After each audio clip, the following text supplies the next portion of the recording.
Lolita exploded onto the literary scene upon its release, immediately sending waves of protest through many European parliaments. Banned because of its salacious content, few really saw that Nabokov actually stood on the side of the reader, himself very conservative in his views about morality and literature. He just didn't realize people would be so ignorant of the actual messages of the book. What Nabokov was going for was much deeper than just an indictment of pedophilia, or as some egg-headed reactionaries thought, a trivializing of it. What he was parodying and addressing was in fact the whole history of romantic idealization, moving from early chivalry to modern pulp. Lolita is a novel about a man known as Humbert Humbert, an obsessive pedophile who idealizes his childhood love and in turn becomes attached to his 12-year-old stepdaughter Dolores Hayes, who is also known as Lolita. When Lolita's mother dies, Humbert captures the opportunity to make them lovers.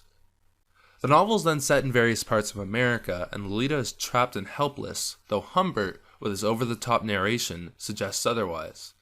At one point they settle down, but as she becomes more aggressive, they pack up again and move.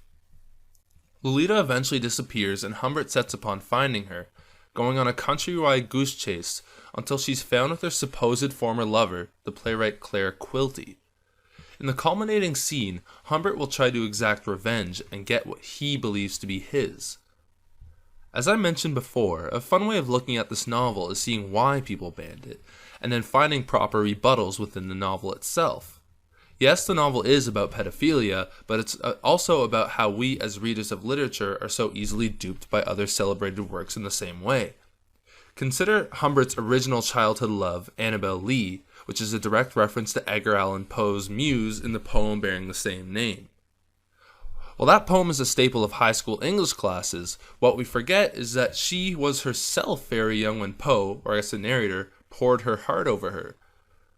Nabokov is suggesting that perhaps we are constantly being duped and we too are complicit in sexualizing the young, and I think that one look at pop music today will confirm such a sentiment. People also objected to this novel for the narrative it perhaps suggested, that pedophilia was being trivialized. But probably the most fundamental aspect of this book is that the narrative is totally placed upside down. Novels embellish our imagination because we suspend disbelief, but right from the start, we know it can't all be true. The introduction makes a point of this too. Also, Nabokov also rejects the notion that the novel can only be one thing. Non-fiction is an account of something and can only tell one story, at least if you take out the stylistic portion of it. On the other hand, fiction can be many things. To make a bold statement about the novel is itself contradictory. This novel undermines the romance, but it also celebrates it. There is a particular metafictional aspect to this book as well. Another ironic thing about its banning was that those who were most wont to prohibit it did not recognize Nabokov's commentary on the harmful powers of fiction. Humbert is an extremely anti-realistic narrator who has trouble hiding the truth from even us. As a fiction within a fiction, why should we be so tied up with the supposed events of the book? Also, does Nabokov not try his best to excite us when we are obviously appalled, or make us laugh when we should be horrified? The novel rarely gives a hoot about what we think. The postmodernist novel, a form that will take flight later in the century, will in more detail address the place of the audience and even parody our involvement in the book. Lolita follows the ironical tradition of the intertext, that is, framing stories within stories.